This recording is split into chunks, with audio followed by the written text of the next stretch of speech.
Hello, welcome again. एक बार फिर से आपका स्वागत है ऑटो साइक में। और here I am your auto psych at your service. आपका फिर से अभिवादन करता हूँ। ऑटो साइक जो है, जैसा कि मैंने पहले भी बताया है, ये एक रजिस्टर्ड जेन्युइन चैनल है और इसमें मैं अपने व्यूज़ रख रहा हूँ, अपने अनुभव बता रहा हूँ, जो मैंने परेशानियाँ उठाई और जो मैंने सीखा है। टेक्निकल आधार पे बता रहा हूँ आपको, जो प्रूवन है, जो मेरे साथ हुआ वो मैं आपको वो बता रहा हूँ, जिससे आपका भला हो पाए। ठीक है, तो हमने पुराने वीडियो में डिस्कस किया था कि इथेनॉल से जो प्रॉब्लम आ रही है, इथेनॉल कहाँ से आया, वो सब आप पुराने वीडियो में देख सकते हैं। मैं थोड़ा सा आपको रीकैप बता देता हूँ फिर से। तो रीकैप में बता देता हूँ कि कुछ तरीके हमने बताए थे आपको, जिसमें कार्स को, अपनी जो पुरानी कार हैं जो 2023 से पहले की खरीदी हुई हैं, जो E10 यानी 10% इथेनॉल फ्यूल पे चलती हैं। जैसा कि आपको पता है कि 10% इथेनॉल फ्यूल तो सन 2008 और 2009 से इंडिया में आ रहा है। और तब भी कारों के पेट्रोल टैंक में पानी की शिकायत आती थी। फ्यूल फिल्टर्स में जो अंदर एरर कोड आता था कार के डैशबोर्ड पे, उस पर लिखा होता था कि वाटर इन द फ्यूल। ऐसा क्यों होता था? ऐसा इसलिए होता था कि भाई उसमें भी पानी को तो 10% भी अट्रैक्ट कर ही लेता था। अब 20% थोड़ा ज़्यादा पानी को अट्रैक्ट करता है। इथेनॉल पानी को अट्रैक्ट करता है और आपके इंजन में, अगर गाड़ी ज़्यादा दिन खड़ी है तो उसमें जंग लगा सकता है, लगातार अगर चलती नहीं है तो ये सारी बातें आपको पिछले वीडियो में बताई थी। ये उसका सेकंड पार्ट है। पिछली वाली वीडियो में कुछ पॉइंट्स आपको बता दिए थे क्या करना है उसको बचाने के लिए। आगे वाले पॉइंट्स आप बता रहा हूँ। लास्ट वीडियो में बताए हुए शुरू के कुछ पॉइंट्स हैं जो आप वापस से याद कर सकते हो कि आपको पेट्रोल पंप पे पहला ग्राहक नहीं बनना है। ठीक है, सुबह सुबह सबसे पहला जो आप फ्यूल स्टेशन पे पहुंच जाते हैं, सुबह 6 बजे पहुंच जाओ, वो काम आपको नहीं करना है। क्योंकि रात को पड़ा हुआ जो फ्यूल है पेट्रोल स्टेशन में, आधे पड़े हुए टैंक में, उसमें जो नमी रही होगी वो इथेनॉल के साथ मिक्स होके उसकी तली में सेट हो जाती है। और सुबह सुबह जाते ही अगर आप पेट्रोल पंप वालों को टाइम नहीं देते हैं तो वो आपकी कार में जो पेट्रोल भरता है वहाँ पे लड़का, उसमें पानी भी चला जाता है। ठीक है, so don't be the first customer, don't be the first customer at the pump. Second, अब कौन से पंप में जाएंगे आप सुबह सुबह आपको कौन से पंप पे जाना है? देखिए, अच्छे जो आपका रेप्यूटेड पंप हो उस पे जाइए। पुराने पंप पे अगर आप जाएंगे तो हो सकता है कि उनके टैंक बहुत बहुत पुराने हो गए हों, जंग खा गए हों और वो मिट्टी में से नमी खींच लें, क्योंकि बारिश के मौसम में नमी और ज़्यादा हो जाती है। तो आपको कोशिश करना है कि अच्छे साफ़ सुथरे नए पंप पर जाके पेट्रोल भराना है। तीसरी चीज़, कौन सा पेट्रोल भराना है। अब कौन सा पेट्रोल भराना है तो भाई कौन सा पेट्रोल भराना है मैं आपको ये देखना पड़ेगा। पेट्रोल कई तरह के आते हैं। ब्रांडेड पेट्रोल आते हैं, नॉर्मल पेट्रोल आते हैं। नॉर्मल पेट्रोल है स्टैंडर्ड पेट्रोल, E20 पेट्रोल। उसके अलावा जो ब्रांडेड पेट्रोल आते हैं, इनमें कई स्पीड पेट्रोल आता है, XP95 आता है, पावर पेट्रोल आता है। अलग अलग ब्रांड के अलग अलग, जैसे इंडियन ऑयल वाले ने एक नाम रखा हुआ है, दूसरे ने, भारत पेट्रोलियम ने दूसरा नाम स्पीड रख दिया मान लीजिए, ऐसे किसी ने अपना नाम XP, सबके ऐसे अलग अलग नाम से ब्रांडेड पेट्रोल हैं। और मज़े की बात ये है कि इन पुराने पेट्रोल्स में ये अभी के नहीं हैं, ये पिछले 15-20 साल से आ रहे हैं और इनमें पहले से ही नॉर्मल पेट्रोल के मुकाबले डबल मात्रा में इथेनॉल होता था। हंसने की बात है, वो इसलिए होता था क्योंकि इथेनॉल का ऑक्टेन नंबर ज़्यादा होता है और वो हाई परफॉर्मेंस इंजन में नॉकिंग नहीं होने देता है। तो तब इथेनॉल को विटामिन की तरह बेचा जाता था पेट्रोल में मिक्स करके। वो पेट्रोल और उल्टे महंगे आते थे और उनमें ज़्यादा इथेनॉल होता था। और गाड़ियों में पहले से इथेनॉल डलता आ रहा है। मिलावट भी बहुत होती थी। जो पेट्रोल पंप से रिलेटेड लोग हैं, जो इस बिज़नेस में जानते हैं, उनको पता है कि पेट्रोल पंप में जो पेट्रोल कंपनियां हैं वो कई बार छापे मारती थी हाईवे के पेट्रोल पंप्स में, क्योंकि वहाँ पे जो टैक्सी वाले थे और जो ट्रक वाले थे डीजल वाले, वो बायोडीजल भरवा लिया करते थे।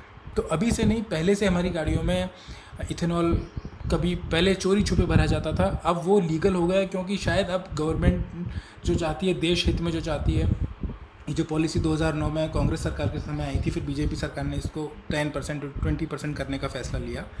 हालांकि बात ये थी कि ये आना था 2030 में और आ गया 2023 में, तो 7 साल पहले आने की वजह से थोड़ी सी आपाधापी फैल गई है। चलिए, हम तो देश हित में ही बोल सकते हैं और अगर जो भी कर रही है सरकार अच्छा ही करती होगी। अब ये जो नया पेट्रोल आया है, इसमें आप पावर पेट्रोल भी भरा सकते हैं अपनी पुरानी गाड़ियों में, अगर आपको लगता है कि वो ज़्यादा प्रीमियम है। उसमें क्या होता है, थोड़े एडिटिव ज़्यादा अच्छी क्वालिटी के मिला दिए जाते हैं और हर ब्रांड अपने तौर पे अलग एडिटिव मिलाता है, क्योंकि नया जो पेट्रोल है उसमें गाइडलाइंस E20 की हैं तो E20 से या 20% से कम इथेनॉल तो कोई बेच नहीं सकता। हाँ, पर अपने स्पेशलाइज्ड प्रोडक्ट्स को हर कंपनी ज़्यादा अच्छा बना सकती है। दूसरा, कौन सा पेट्रोल बना, जैसे आप रिलायंस या नायरा पे जाएंगे, उनके पास एक ही तरह का पेट्रोल है, एक ही तरह का डीजल है, तो वहाँ आपको चिंता नहीं है। थोड़ा सा शायद ज़्यादा महंगा है किसी वजह से, पता नहीं, कई वजह हो सकती हैं। वो लोग कहते हैं कि हमारा ज़्यादा अच्छा है, मुझे नहीं पता, मैंने तो भराया है रिलायंस का भी, हालांकि उसके फ्यूल में नॉकिंग नहीं होती, पर जो लोग बोलते हैं बहुत ज़्यादा अच्छा माइलेज आता है, मुझे नहीं पता। उसमें इथेनॉल औरों से कम है, मुझे नहीं पता और मुझे लगता भी नहीं है, क्योंकि जब E20 20% से नीचे का पेट्रोल बेचना ही अलाउड नहीं है, तो कोई भी कंपनी ऐसा कैसे कर पाएगी। रिलायंस की वेबसाइट पे भी पहले अपने पेट्रोल और डीजल की दोनों की अलग अलग तारीफ़ लिखी रहती थी। अब जब मैंने चेक किया तो उन्होंने डीजल की तो बहुत सारे गुणगान कर रखे हैं, पर पेट्रोल के लिए कुछ खास नहीं लिख रखा है। तो जब इथेनॉल की अवेलेबिलिटी उनके पास कम होती होगी, तो हो सकता है 15 या 18% या 16% वाला इथेनॉल भेज दिया, पेट्रोल सेल कर देते होंगे। जब उनके पास पर्याप्त मात्रा में इथेनॉल होता होगा, जैसे कि दिल्ली में तो इथेनॉल के बिना गाड़ी अलाउड नहीं है, तो पॉल्यूशन की बात जो कर रही है एयर आई की पॉल्यूशन कम करता है, तो वहाँ पे शायद हो सकता है कि जियो पे भी E20 ही मिलता होगा, जिसमें पूरा 20% इथेनॉल होता होगा। ठीक है, कौन सा पेट्रोल की बात हो गई। अब कितना पेट्रोल भराएं, ठीक है, ये है कि हमें जितनी ज़रूरत हो उतना ही फ्यूल भराएं, क्योंकि ज़रूरत से ज़्यादा फ्यूल जो है वो हमारी गाड़ी को क्योंकि हम पूरा उसको जला नहीं पाएंगे और वो टैंक में पड़ा रह जाएगा, तो फिर वो गाड़ी को ख़राब करेगा। तो जितनी ज़रूरत हो उतना ही फ्यूल डलाएं, गाड़ी को फ्यूल भर के बहुत दिन तक खड़ा ना रखें, थोड़ा रोज़ाना गाड़ी को चलाते रहें। इसलिए ज़्यादा कारें भी मत रखें, ठीक है ना, ज़्यादा कारें भी नहीं रखनी है आपको, जितनी ज़रूरी है उतनी ही कार घर में होनी चाहिए। तो जिनको आप बार बार रोज़ाना चला पाएँ और उसको खर्च कर दें, जमा नहीं छोड़ना है। और गाड़ी को सही गियर में चलाने की कोशिश करनी है, धीरे नहीं चलाना है। गाड़ी को अच्छे गियर में चलाने से क्या होता है कि कार में जो पेट्रोल है वो प्रॉपरली बर्न हो जाता है। हम गियर एकदम से बढ़ा देते हैं या एकदम से घटा देते हैं तो इंजन पे भी ज़्यादा लोड पड़ता है, और दूसरा अधिक मात्रा में पेट्रोल और फ्यूल अंदर जाता है और उतना बर्न नहीं हो पाता। ठीक है, आप तुरंत चौथा मत लगाइए, जब तीसरे की ज़रूरत है तीसरा गियर लगाइए। उसके बाद गाड़ी के गर्म होने पर कुछ दूर तक उसको एक गियर नीचे चलाएं, मतलब खड़ी करने से पहले, ताकि उसकी फ्यूल लाइन साफ़ हो जाए। थोड़ी सी आरपीएम बढ़ा दीजिए कभी कभी, बिल्कुल कम आरपीएम पे भारतवासी गाड़ी चलाते हैं, इसके बारे में कभी और वीडियो बनाएंगे, पर हमें आरपीएम सही रखने चाहिए। हालांकि ये जो ऑटोमेटिक कारें होती हैं ये सब कुछ अपने आप डिसाइड करती हैं, तो इनके आरपीएम हमेशा थोड़े से ज़्यादा रहते हैं और ये गाड़ियाँ फ़ायदे में भी रहती हैं। इसके अलावा हम अगला काम जो है कर सकते हैं अपनी गाड़ी को बचाने के लिए, वो ये है कि जब गाड़ी को अगर बहुत दिन खड़ा छोड़ दिया है तो उसको जब सुबह सुबह स्टार्ट करते हैं, हालांकि थोड़ा सा कंट्रोवर्शियल है, क्योंकि ब्लेंड करना मतलब प्रॉपरली आपस में पेट्रोल और इथेनॉल के पार्टिकल्स को गूंथ देना है ना, ब्लेंडिंग का ये शब्द होता है, अच्छे से मिला देना। अब आपकी गाड़ी में आपने पेट्रोल डलाया, पूरा खाली कर नहीं पाए, आधा टैंक से कुछ रह गया, क्योंकि हो ही सकता है आपने 15-20 दिन के लिए उसको छोड़ दिया है गाड़ी को, आप बाहर चले गए, अब्रॉड चले गए, वापस आएंगे तो कार को क्या करना है, जैसे हम चम्मच से मिक्स करते हैं ना चीज़ों को, जैसे हम दवाई, खांसी की दवाई को बोलते हैं शेक वेल बिफोर यूज़, काम में लेने से पहले उसको अच्छे से मिक्स कर लें। ऐसे कार को अगर आप हिला डुला सकते हैं तो उसकी छत वाले जो पिलर है, ऊपर वाली जो बीम, कार से उतरिए और आपकी जो ड्राइवर साइड के ऊपर जो छत है वहाँ से उसको पकड़िए और ज़ोर से हिला दीजिए, है ना, उसको धकेलिए, वो अपने आप शॉकर्स की वजह से आपकी तरफ पीछे आएगी, तो ज़ोर से हिला दीजिए, ताकि जब आप सुबह सुबह गाड़ी स्टार्ट करें तो नीचे तली में पड़ा पूरा का पूरा मॉइस्चर वाला जो फ्यूल अगर इकट्ठा हो गया है, मॉइस्चर अगर शायद हो जाता है, मतलब ज़रूरी नहीं है हो, आपके शहर में नमी नहीं है, आपका पेट्रोल टैंक का ढक्कन अच्छे से सील है तो शायद ज़्यादा हवा अंदर नहीं खींचे, शायद ना हो, अगर शायद हो गया हो तो आप हिला दीजिए तो ठीक हो जाए, क्योंकि इस चीज़ पर पैसा नहीं लगना है, तो ये आइडिया बुरा नहीं है।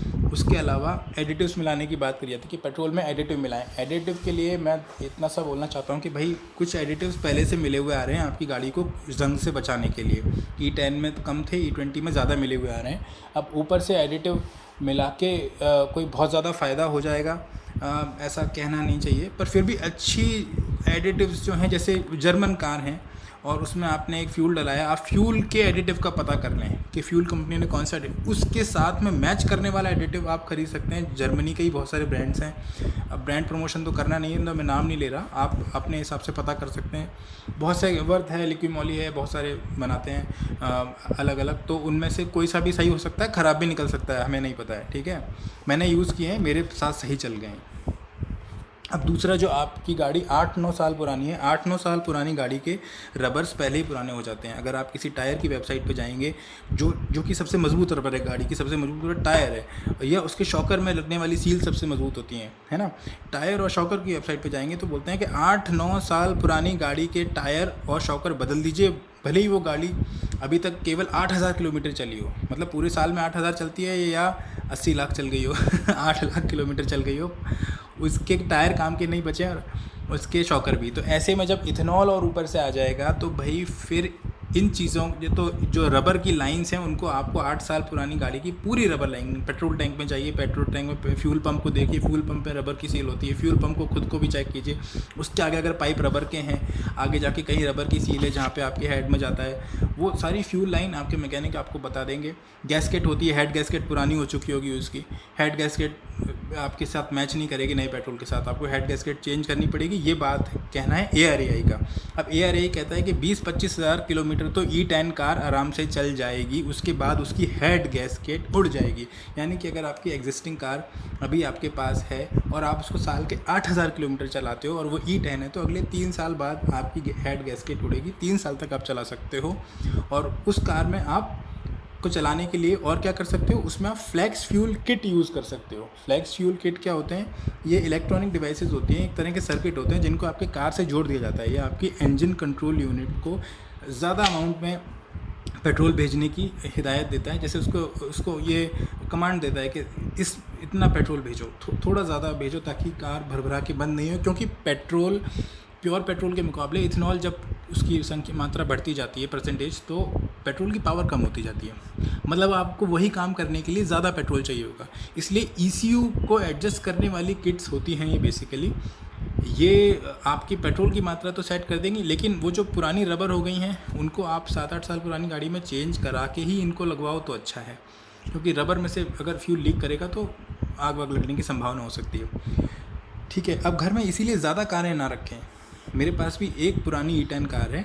अब मुझे और ज़्यादा कारें नहीं रखनी, इतनी ही कारें रखें जितनी आप रोज़ाना रेगुलरली थोड़ी थोड़ी दूर चला पाएँ। आपके पास प्राइमरी कार है जो E20 है और जो पुरानी कार है वो E10 है, तो अच्छी बात है। और अगर आपके पास अभी एक ही कार है तो थोड़े दिन रुक जाएं, अभी नई कारें आ रही हैं, खुशखबरी है, नई कारें आ रही हैं चुपचाप, फिर उनको आप ख़रीदेगा। इसी के साथ में इतने सारे पॉइंट्स इतने कम टाइम में मुझे बोलने थे, इसलिए मैंने थोड़ा जल्दी बोला।